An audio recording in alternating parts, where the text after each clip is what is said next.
warahmatullahi wabarakatuh. Kembali lagi di SMDF Podcast dengan saya Anissa Bahar. Wah, kali ini saya senang sekali karena bisa mendatangkan sebuah tamu yang super spektakuler. Kenapa saya bisa mengatakan tamu kali ini tuh super spektakuler? Karena tamu kali ini tuh bisa menerbitkan sebuah cerpen di tengah-tengah dia sekolah menengah atas. Mari kita sambut dengan Kak Kiva. Hai. Bagaimana kabarnya Kak Kiva? Alhamdulillah aku sehat. Baik. Oke. Sebelum kita nih membahas tentang cerpen yang Kak Kiva terbitkan, kira-kira Kak Kiva ini sejak kapan sudah sekolah di Yayasan Al-Rifai? Soalnya berdasarkan informasi yang aku dapat, di Al-Rifai itu tidak hanya ada SMA saja, tetapi juga ada SMP, MTS, bahkan PAUD ada. Kira-kira Kak Kiva ini mulai dari kapan sekolah di Al-Rifai? Oke, apakah kalian tidak bisa membaca wajah-wajahku ini mulai dari kapan? Kira-kira nih lama ini. Oke, aku di Al-Rifai sendiri itu dari kelas 7 SMP, tepatnya dari 2017 sampai 2023. Wah, itu termasuk dalam jangka waktu yang panjang. Kak Kiva sudah menempuh kira-kira 6 tahun ya di Al-Rifai. Benar banget, aku udah 6 tahun. Sudah cukup gitu rasanya. Tapi Kak Kiva ini termasuk orang yang betah di Al-Rifai. Ya, kalau dibilang betah ya harus betah, kalau nggak betah juga nggak mungkin kita ada di sini sekarang. Tapi Kak Kiva juga bisa membuahkan hasil selama 6 tahun di pondok. Kak Kiva bisa menerbitkan sebuah cerpen yang bahkan bisa diperjualbelikan. Wah, keren sekali loh. Iya, ini cerpenku dan teman-teman kalau kalian belum tahu ya.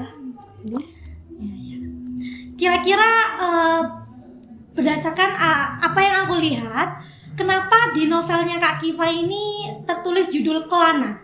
Oke. Kalian bisa lihat di sini aku menuliskan judul Kelana. Kenapa sih kok aku dan teman-teman memilih judul Kelana? Berhubung ini adalah analogi cerpen atau kumpulan cerpen, yang pastinya di dalam buku ini tuh nggak cuma ada satu cerita atau satu judul aja.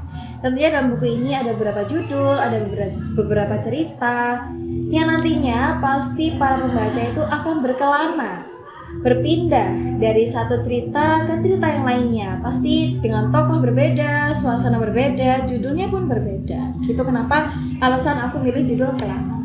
Oke, jadi yang dimaksud dengan Kelana di cerpennya Kak Kiva ini agar pembaca tidak hanya membaca tentang satu tema aja, tentang cinta, tapi pembaca ini bisa membaca dengan berbagai tema. Benar banget. Berbagai genre, dari cinta, fantasi, kekeluargaan juga ada semua di Kelana. Oke. Dari covernya, apakah juga mengandung makna? Nah, covernya sendiri, kenapa sih kok memilih langkah kaki? Karena Kelana kan kita akan berpindah-pindah. Nah, berpindah-pindahnya itu sama dengan melangkah. Kita melangkah juga menggunakan kaki. Jadi di sini tuh menggambarkan sesuai dengan judulnya Kelana, melangkah kemana-mana. Oke. Pasti dalam sebuah apa yang kita jalani itu pasti juga memiliki beberapa rintangan. Kira-kira apa nih rintangan yang pernah Kak Kiva alami sebelum atau sesudah dari Kak Kiva menerbitkan sebuah cerpen ini? Untuk rintangannya sangat banyak sekali. Sebenarnya aku bisa menerbitkan cerpen ini hingga menjadi sebuah buku yang ber-ISBN dan terdaftar di Perpusnas itu melalui rintangan yang sangat sulit. Ini adalah tugas, terutama tugas mata pelajaran bahasa Indonesia. Kita sangat dituntut untuk menerbitkan buku ber-ISBN dan sampai ke Perpusnas. Rintangannya sangat banyak sekali, yaitu tidak bisa membagi waktu antara kegiatan pesantren, menulis, dan mengurusi semuanya itu sangat susah. Oke. Tapi Kak Kiva ini termasuk orang yang suka baca novel kah, cerpen gitu?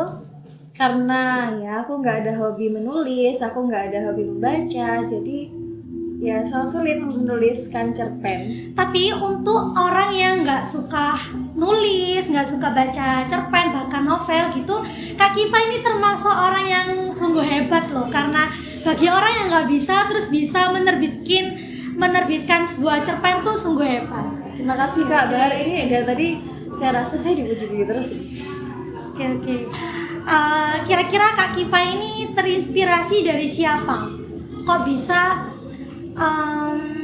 menerbitkan sebuah cerpen? Oke. Terinspirasi dari siapa? Suatu hari saya pernah datang mengunjungi kepala sekolah SMP saya, yaitu Miss Ralim.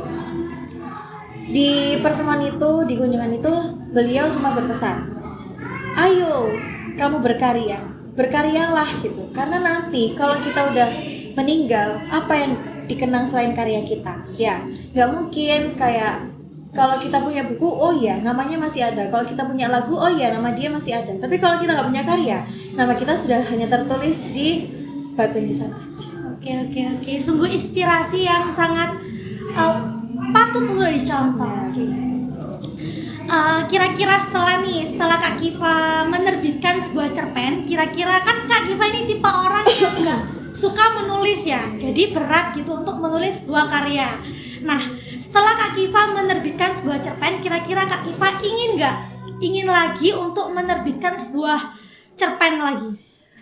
Kalau keinginan sejauh ini masih nggak ada, karena aku sudah merasa cukup ya. Karena aku mungkin emang aku nggak punya bakat dalam hal ini. Emang nggak suka nulis gitu? Ya benar banget, itu jadi hal berat mungkin, tapi berbeda dengan teman-teman yang suka menulis, pasti akan muncul keinginan baru untuk wah seru juga nih kayaknya nulis. Kak Kifa, kan aku ini termasuk orang yang sangat kepo ya. Jadi aku kepo dengan isi salah satu cerpen di cerpennya Kak Kifa ini. Bisa tolong ceritain garis besarnya aja. Oke. Aku akan mengangkat cerpenku sendiri, boleh ya? Oke. Aku mengambil, kalau kalian nanti membeli buku ini, kalian akan membuka di judul pertama adalah Ratu Claudie. Itu tulisan saya. Kenapa sih aku memberikan judul Ratu Claudie?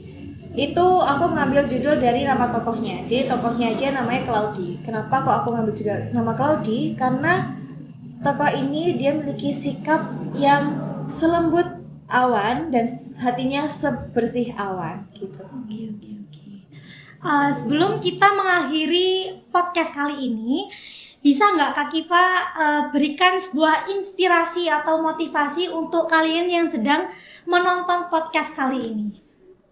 Inspirasi dan motivasi untuk kalian, sebagaimanapun itu rintangannya, sebagaimanapun itu tuntutannya, kalau memang kalian ditakdirkan bisa, pasti bisa. Jadi hadapi apapun yang ada di depan, jangan dipikirkan masalah-masalah yang ada di kanan, di kiri. Sudah, hadapi dulu, ada masalah dihadapi.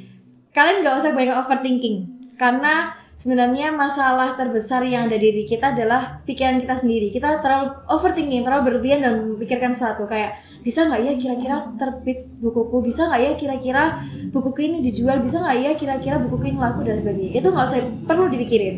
Yang perlu dipikirin adalah prosesnya. Gimana kamu menulisnya, gimana kamu sudah sampai belum ke target itu, dan seterusnya. Jadi intinya kita tuh harus semangat dan harus positive thinking ya. Benar banget, positive thinking nomor 1 teman-teman. Oke. Sekian podcast kali ini. Wassalamualaikum warahmatullahi wabarakatuh. Waalaikumsalam warahmatullahi wabarakatuh. Sampai jumpa.